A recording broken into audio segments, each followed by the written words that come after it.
I know it's a little weird meeting with me, but Brian is my boyfriend, and his uncle meant a lot to him, and he's obviously feeling conflicted right now. I don't mean to take up too much of your time. You're here because you're trying to get answers about Jonathan, right? Just like the police questioned me, seeing if they could get any information on his location, this and that. And I will tell you what I told them. He pulled the wool over my eyes as well. This was my grandson we're talking about. I dated this man. Don't you think if I had information on his location or where he was planning on going or what he was planning on, I would be one of the first people to tell the police that? No, I know. I guess I'm just skeptical of the whole. Do you think that I know something and I'm concealing it? And why? What would I gain from that? This man hurt me just as much as he has hurt his nephew. Maybe a little bit more. No, not at all. No. I'm just so blown away because I've known Jonathan practically my whole life from a distance, and then a little bit better as an adult. It's not like him to just up and disappear. I said this to my boyfriend. Jonathan is one of those people who fight allegations, get ahead of scandals, and tries to PR his way out of things, even if he's condemned to the fullest. So for him to go missing like this, I'm just trying to piece things together. You know, it's admirable that you care so much. Perhaps Brian found the keeper. I thought I found one, but I was wrong. And I truly hope that based off of your actions here, that Brian's not wrong in his choice either. But why are you here questioning me and not Brian? Shouldn't he be the one out there trying to find his uncle and turning over every stone? He is. But I wanted to help. I don't really get your agenda with me, and I also don't get your agenda with Brian. You're a rich daughter of a banker who has all the money in the world, never has to work again. You rub elbows with the fanciest white-collar people and eat caviar and drink wine whenever you want. And yet you're with a mechanic of the nephew of a church owner. I don't understand what your motives are here today. No offense, but you're very defensive right now when I understand you've been through. You don't understand. Do not sit there and tell me you understand what I've been through. What it's like to lose a grandson, 2 boyfriends, and her mental health, all in the span of 2 years or less. You come from a wealthy background and you don't know hardship. Even before my current hardships, I struggled throughout all of my children's life. So don't you dare try to play the empathetic hero in this situation just because you're some kid who grew up listening to the Backstreet Boys and believes that she can save the world because she's got the wealth as her background, or just some magnificent outcome. You're a do-gooder. Do-gooders don't go far. So don't you dare tell me you understand. Okay. I'm sorry. It's just my boyfriend loves his uncle, and he's very hurt by everything that's happened. And I'm just trying to make sense of it all and trying to see if I can get any information or any clues on where Jonathan might have gone. Because you were the closest person to him before all of this happened. I really didn't mean to offend you in any way or push any buttons. I can assure you of that. I did not mean to be so harsh on you. I just do not appreciate someone coming in my home and asking me questions about a man who I thought that I knew. I don't. I don't have any information on him, his whereabouts, what he was planning, none of it. He's dead. To me. Completely dead to me. I don't ever want to think about him again. Okay. I'm sorry for wasting your time. So is Cassandra good with kids? I know y'all ain't planning on having kids, but I find a correlation where if a woman's good with children, she might be a good person. You know, I feel like Melissa, like, she's really good with kids now. Don't ask me how I know. I've seen her in action, and overall she's like a totally different person, you know? She's like not as toxic. No, I haven't seen her around kids. We haven't been together a long time, so there's a lot of circumstances that I haven't seen her participate in, if that makes sense. There's still a lot to explore. It's exciting, but yeah, no. Haven't seen her around kids yet. I hope this isn't like getting too personal, but if you were infertile, would y'all have kids? Like, does she want them? How did that like come about? I'm just fascinated because I've never known someone with your like condition, you know? Now come to think about it, we haven't spoken about that. We spoke about my infertility and that she was okay with it and I didn't have to worry about that, but never like what she might have wanted. Yeah, I guess that makes sense. I mean, she knows your background. Not to cut you off, but now you got me wondering. And now I'm wondering, did she want 6 or 7 kids before she met me? Am I derailing her? Oh, my bad. I didn't mean to like spark that curiosity. I'm sure. Who cares? You know, if she told you that she's okay with not having children, who cares what she wanted before you? It just goes to show you how much she loves you. Like, hypothetically, and just hypothetically, like if she had wanted like a bunch of kids or something, she's making that sacrifice for you, and that's like true love. Yeah. Damn, man, I didn't mean to bum you out, but also I wanted to tell you, as your brother, as another man, don't get so hot and heavy so quick. I'm not saying that y'all ain't gonna be together till you're 99 years old, but you know, you've had your history, and I just don't want to see you getting hurt, you know? Well, why do you think I'd get hurt? Because I feel like I'm experiencing something new with Cassandra, kind of like an opposites attract type of thing that's working well. Can I be real with you without like it coming off offensive? Because like legitimately, you as a person, I think you deserve the world, man. I think you deserve a girl that's just like awesome. You know, I think you're deserving of that, and you should have that. Okay, but you have a habit, from what I've seen, falling hard quick, and it hasn't worked out with, you know, in the past.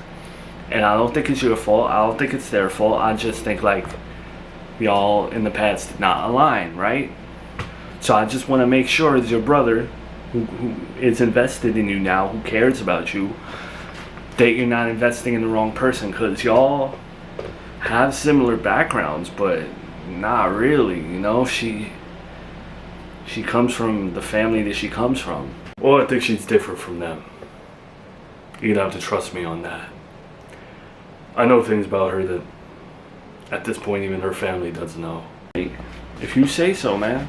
For real. You know her better than me. I'm just looking out for you as a brother, you know? I don't want to see you get burned again. Well, I, Brian Montgomery, said I was not going to promote anything for this series ever again because I was bad at it last time, but here I am again taking a crack at it. So, we're not plugging the book today, we're not plugging the merch, plugging Patreon and the memberships. if you're looking to see the episodes early or the exclusives, sign up for the YouTube membership or Patreon. I think that's it. I think I nailed it. Alright. It was a good flight. I had a good time on the plane. I had a good time from the plane to Joey's place. He has a nice apartment and all that, but it wasn't that friendly. It wasn't that welcoming. It was a very quick visit. Something was like fishy. Fishy? I mean, he's always kind of fishy.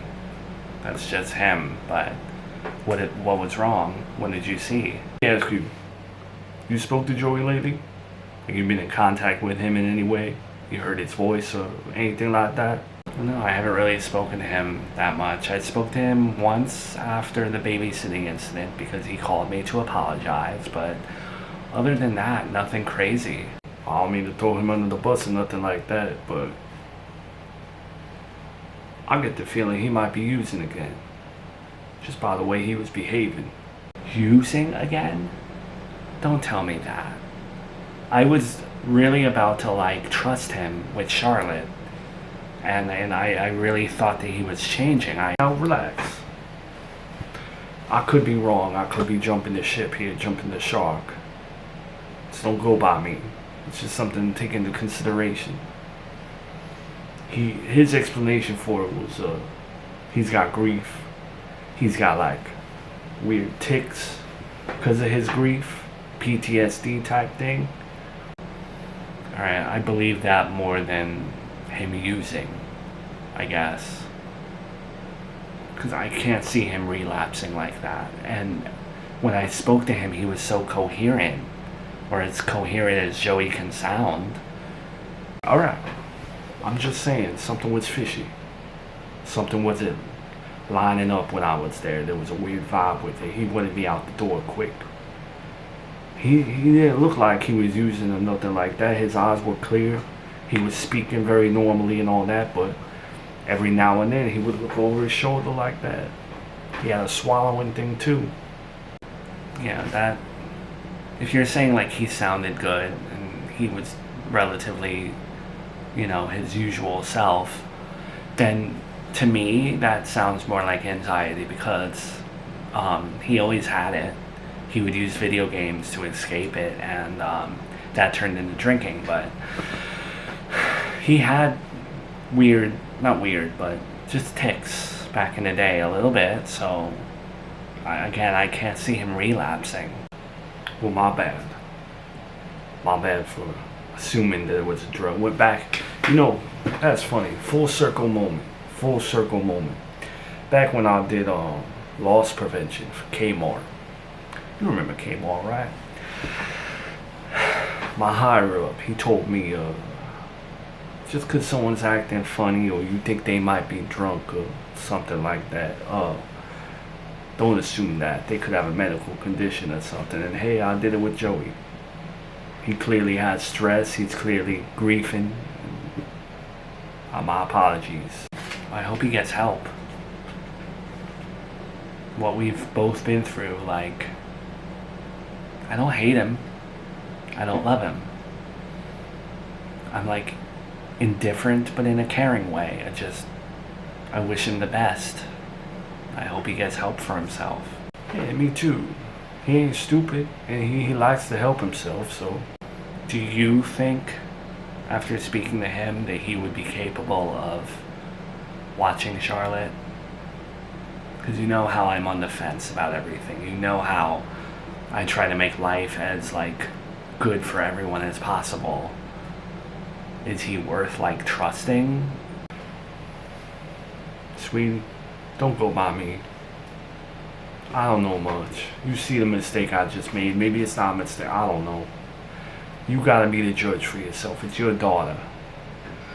I may get a little carried away every now and then, but don't ever let me dictate who gets to see Charlotte, or it's your mother's intuition, and I always respect it. So you talk to Joey. You see for yourself. You see if he's got a drug problem again, or if it really is PTSD or something. I will. Even though I shouldn't. You know, I thought Nanny Agatha would have, like, reached out to me or, I don't know, alluded to what happened in some way. But I haven't heard a single thing from her. Well, Gabby, you're not stupid. You're very intelligent. What do you think? Nanny Agatha's just gonna openly talk about murder with you? Come on. I guess I kind of thought like she would confide that in me. I believe Nanny Agatha cares about you. And I think she would do a lot to protect you. But I also think that she cares about her image. And she cares about covering her ass. Just my opinion. Does it seem like she would just randomly tell you, oh, I did this to Jonathan? Yeah. I also still can't reconcile the fact that she actually... I really don't think that we should be talking about this, even in the confines of my home. I'm just not comfortable with it. It's something that happened, it's something we discussed, and I think it's something we need to just bury. No pun intended. Just let it be. You're right. It's not like I want to talk about that side of Nanny Agatha anyway. But can I ask you a question without you getting offended? Sure, go ahead. You could have kept it a secret. You could have let me believe that Jonathan was still out there, on the loose, running from the cops, and we could have left it at that. But you chose to tell me what Nanny Agatha did in cold blood. Did you tell me that to, like, make her look bad? Because you know that I have a stronger relationship with her, I'd say, than you. But now I see her as a murderer. Did you do it on purpose, or... Gabby, no. I was trying to be transparent with you. Contrary to what you may think, sitting on something like that, it's not necessarily easy for me. It's not nice news to keep to myself, and I'm sorry if I've burdened you with it or made you see Nanny Agatha in a different way. That wasn't my intent. I just wanted to be open with you, because I need someone. And you can't have people if you're not truthful with them. Okay. I just had to check. I am a little offended, though. I know I said I wouldn't get offended, but I'm offended that you would think that I would purposely try to throw your grandmother under the bus. Well, I apologize. I guess I'm taking it out on you, because I hate to think that my grandmother is a killer. It's hard. Look, I'm not defending her actions, nor am I defending the woman. We have our history. But I will say that she didn't kill the man in the Barney suit. She didn't kill Elmo or something. It was Jonathan. I don't think society is missing much without him. Honestly, I think she did the world a favor. I know. And okay, but she's not judge, jury, and executioner. None of us are. And I just find the problem with it. I know he was the scum of the earth, but that's my grandma. I know she didn't help you a lot growing up, and you have your feelings towards her, and this doesn't make a difference to you, but the times that I did have her when she was around when I was a kid, I think about us shopping at Macy's. I think about her knitting while I watched my shows on TV. I think about the few times she would pick me up from school, and now I'm thinking of her as a murderer. Well, I know you don't like this answer, but such is life, Gabby.